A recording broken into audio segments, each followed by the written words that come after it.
This is a CBS News special report. I'm Maurice Dubois. Good afternoon, everybody. President Trump is meeting with Israel's Prime Minister Benjamin Netanyahu right there in the Oval Office. Netanyahu, the first foreign leader to speak in person about the president's newly elected tariffs, including Israel. They are on Israel at 17%. We can listen in right now, the president.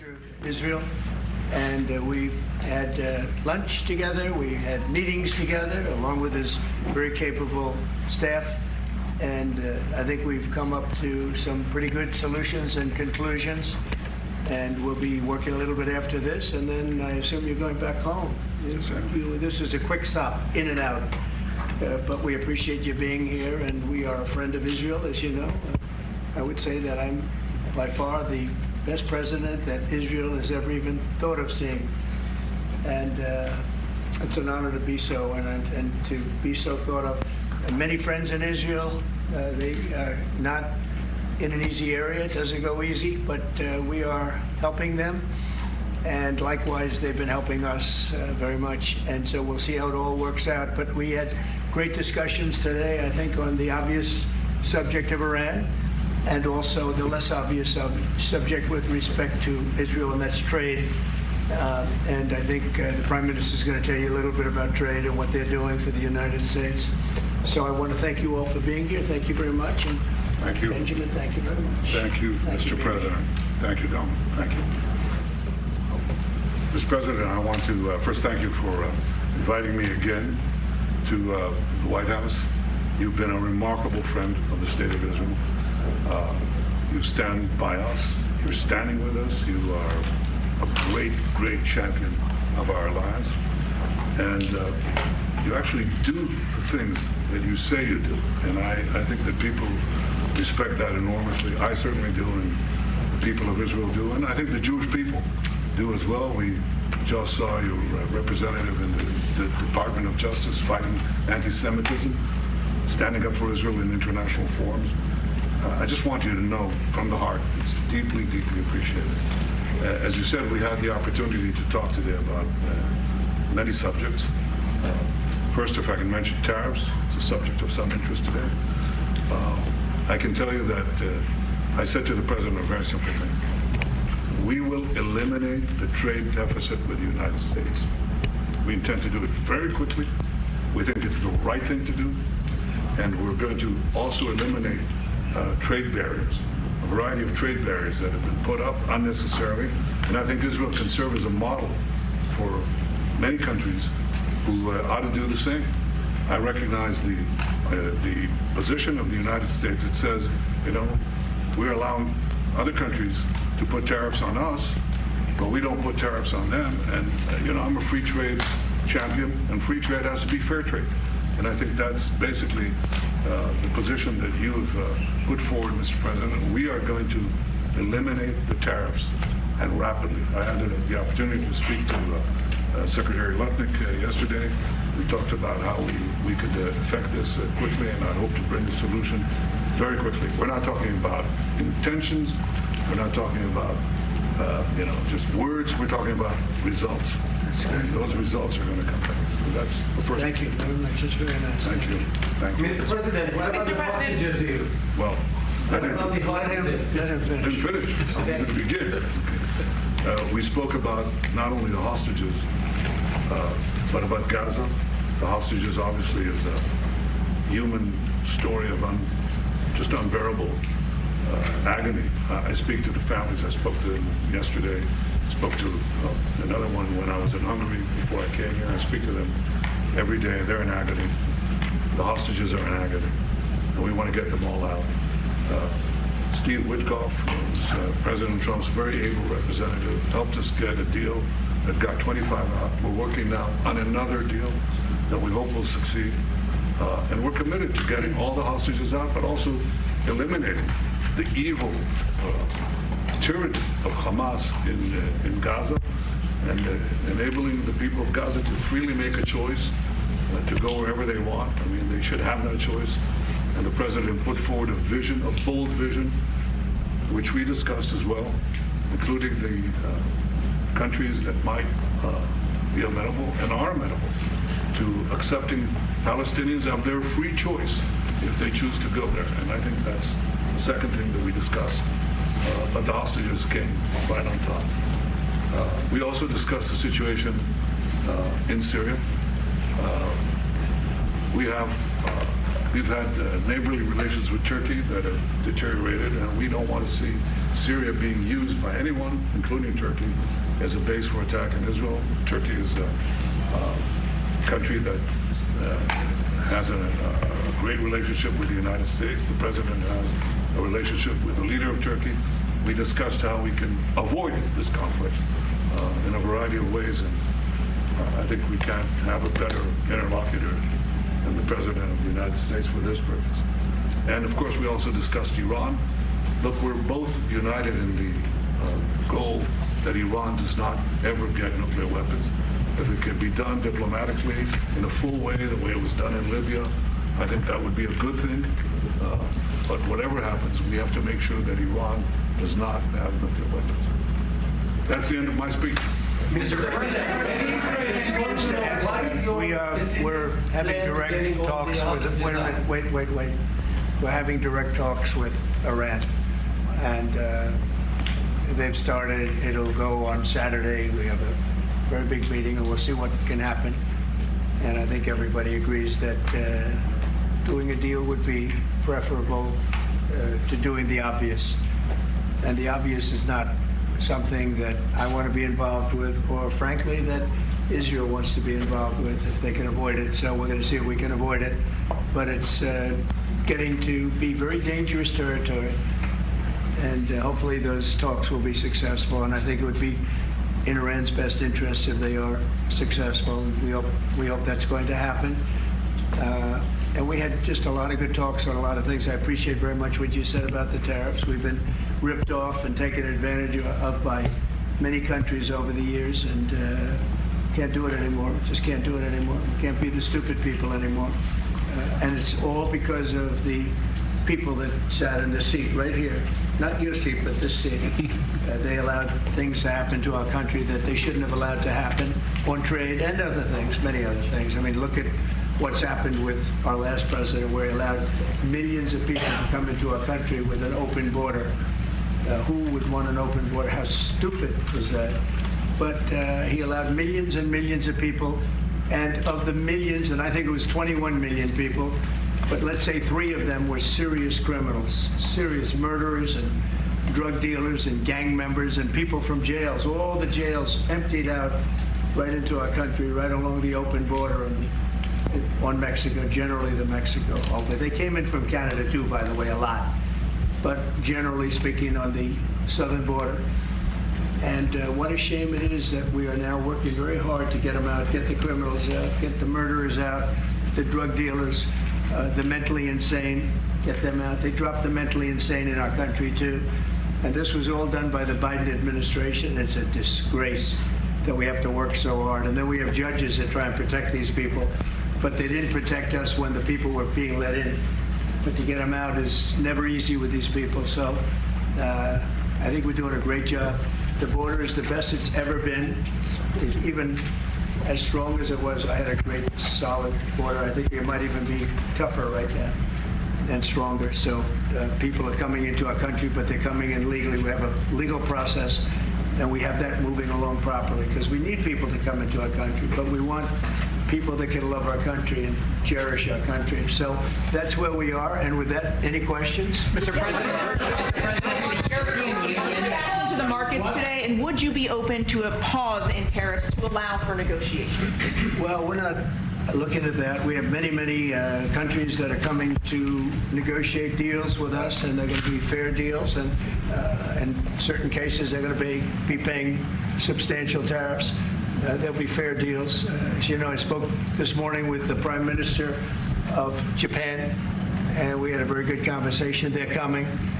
And I said, one thing, you're going to have to open up your country, because we sold no cars, like 0 cars in Japan, and they sold millions of cars into our country. They don't really take our agriculture, a little bit of it, just to keep us slightly happy, but they don't take what they're supposed to be taking. So we have a great relationship with Japan. We're going to keep it that way, but they're coming in to meet, and other countries are coming in. With China, As you know, against my statement, they put a 34% tariff on above what their ridiculous tariffs were already. And I said, if that tariff isn't removed by tomorrow at 12 o'clock, we're putting a 50% tariff on above the tariffs that we put on. So they've gone for years. They've become a rich country because of people, again, that were in the White House that allowed this to happen. Hundreds of billions of dollars a year they'd make on us on trade, and it shouldn't be that way. And I have a great relationship with President Xi. I hope it's going to stay that way. I have great respect for China, but they can't do this. We're going to have one shot at this, and no other president's going to do this, what I'm doing. And I'll tell you what, it's an honor to do it because we have been just destroyed, what they've done to our system. You know, we have $36 trillion of debt for a reason. And the reason is that people allowed it to get that way. So we'll be talking to China. We'll be talking to a lot of different countries. And I think, you know, if we can make a really fair deal and a good deal for the United States, not a good deal for others. This is America first. It's now America first. And we didn't put America first. We put America last. The people that were in the Oval Office put America last, and we're not going to stand for it. Mr.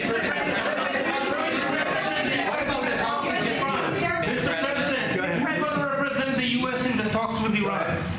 Two questions. Do you expect any of these deals to be made before April 9th? And secondly, there have been some mixed messages from your administration. You're talking about negotiations, and yet others in your administration are saying that these tariffs are actually permanent. What is the action? Well, they can both be true. There can be permanent tariffs, and there can also be negotiations because there are things that we need beyond tariffs. We need open borders. You know, we almost had a deal with China where we're going to open up China. It was almost done. Some of you remember it during my first term, and it was very disappointing. We ended up making a great deal. $50 billion worth of product was sold. $50 billion. You'd like that in Israel. And I made that deal, but it wasn't the deal that I wanted. It was the deal that I wanted was that plus they were going to open up China so that our companies could go into China and compete with other countries and China for the, you know, for a large number of people. And at the very end, that deal was terminated, and we went to a piece of the deal. And so there are a lot of things outside of tariffs, but tariffs are very important. But there are a lot of things like opening up countries that were totally closed. China's essentially a closed country. In fact, it is a closed country. And what they do is they charge tariffs so that if you sell cars or if you sell anything, nobody's going to buy it because the price is out of control. But that's true with a lot of other countries also. So we're going to get fair deals and good deals with every country. And if we don't, we're going to have nothing to do with them. They're not going to be allowed to participate in the United States. Mr. President,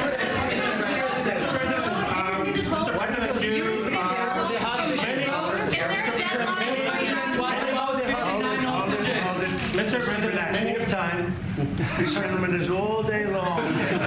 Mr. President, thank you for the chance. Many of Palestinian Americans who voted for you and not for Biden because you've promised them to end the war in Gaza. Very honored by that vote, too. The war is still going on and there's no hostage deal. Do you have any update on that? Well, I'd like to see the war stop, and I think the war will stop at some point that won't be in the too distant future. Right now we have a problem with hostages. We're trying to get the hostages out. We got quite a few of them out, but it's a long process. It shouldn't be that long. We have a big problem that we've done. I think I'll ask Pete to maybe talk about it for a second, because a lot of people are asking the Houthis. We've been very tough and very successful militarily. We've really damaged them badly. These were people shooting down ships and other things, by the way, flying objects like airplanes. And we've put a major hurt on the Houthis, which nobody's been able to do. We've really hit them hard, and they know it, and they don't know what to do. And it's every night, night after night. And we've gotten many of their leaders and their experts. They're experts on missiles. I mean, they actually make missiles. Nobody thought that. But they make missiles. They're highly sophisticated, and they're very tough.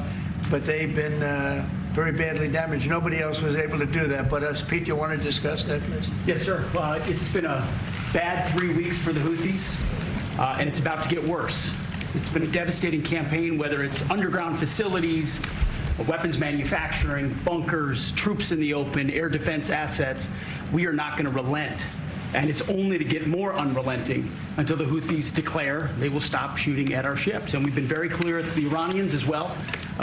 They should not continue to provide support to the Houthis, and that message has been made very clear. So we have a lot more options and a lot more pressure to apply, and we know, because we see the reports, how devastating this campaign has been in them, and we will not relent. We have a great military. There's no military like our military. And despite Biden having given a lot, but nevertheless a pretty small piece, but it was a lot of our military away in Afghanistan, and one of the dumbest situations, I think, and maybe the most embarrassing situation we've ever been involved in, that short period of time in Afghanistan. What a disgrace that was, but left a lot of our military behind. Left. You see them in their annual parades, where they're parading trucks that are armor-plated and different things that they can't. But it's many billions of dollars we left behind. But despite that, we have a tremendous military. That was a very small portion, because we rebuilt the military during my first term, and we have great things happening with our military. We also essentially approved a budget, which is in the facility, you'll like to hear this, of $1 trillion, $1 trillion, and nobody's seen anything like it. We have to build our military, and we're very cost conscious, but the military is something that we have to build, and we have to be strong, because you got a lot of bad forces out there now. So we're going to be approving a budget, and I'm proud to say, actually, the biggest one we've ever done for the military. We're cutting other things that were under DOGE, but under a lot of other. When you look at a woman getting $2 billion for environmental, and it had nothing to do with environmental, and they had $100 in the bank, and they give her $2 billion. Many of those cases, all that stuff is going to be cut out. But we are getting a very, very powerful military. We have things under order now, the likes of which we've never had before. We've never had the kind of aircraft, the kind of missiles, anything that we have ordered. And it's in many ways too bad that we have to do it, because hopefully we're not going to have to use it. But the military is very, very powerful, and it's going to remain that way. How do you, Mr. President? Yes, please. Thank you, Mr. President. I want to ask you about Iran, because this is the first time we hear that the U.S. is having a direct contact with the Iranians.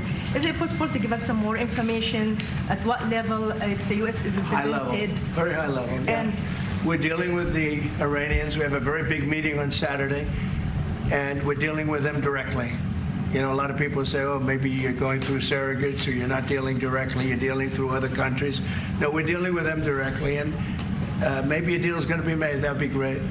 It'll be really great for Iran, I can tell you that.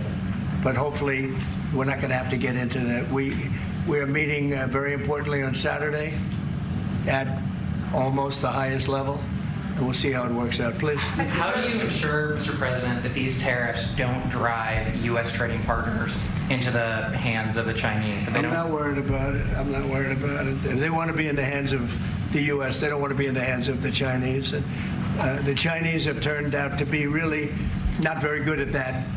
People that are with us, they're with us. But we cannot be taken advantage of any longer.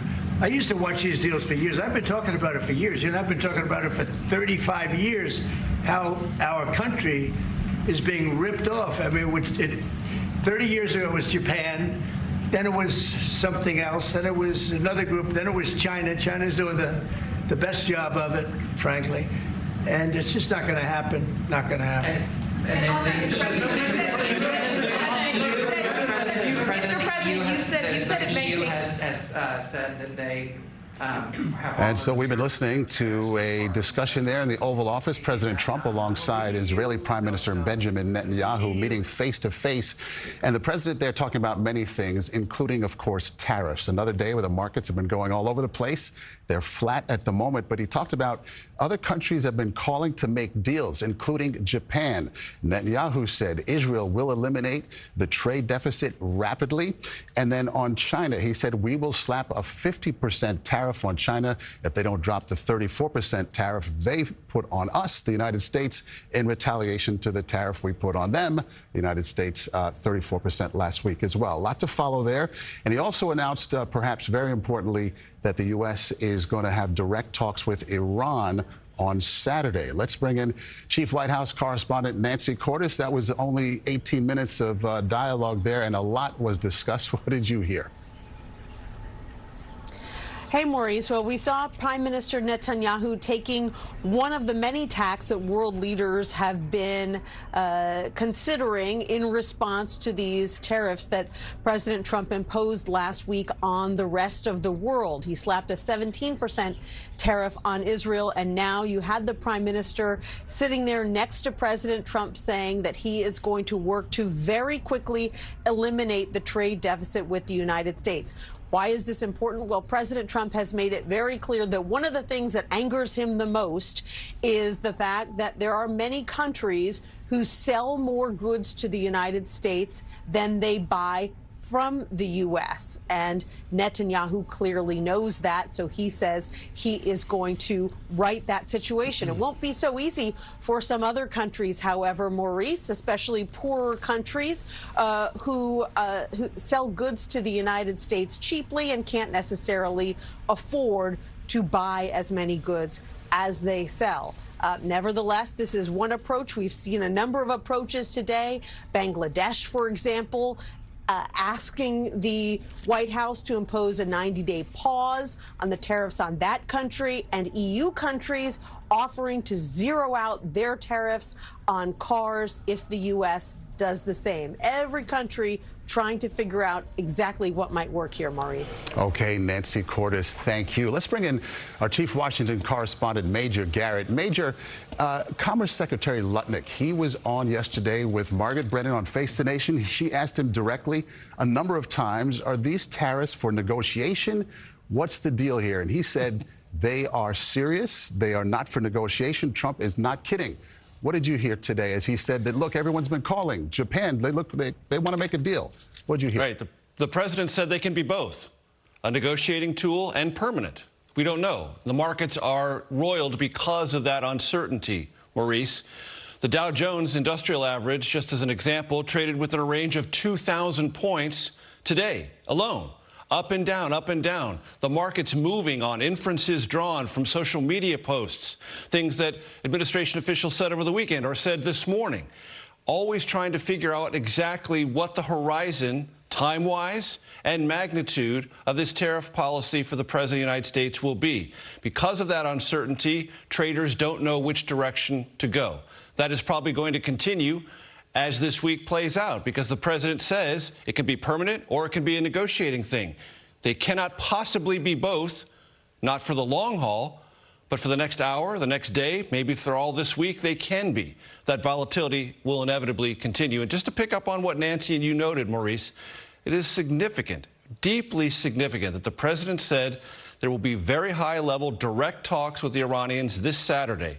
And he also said it will be very dangerous for Iran if there isn't a deal.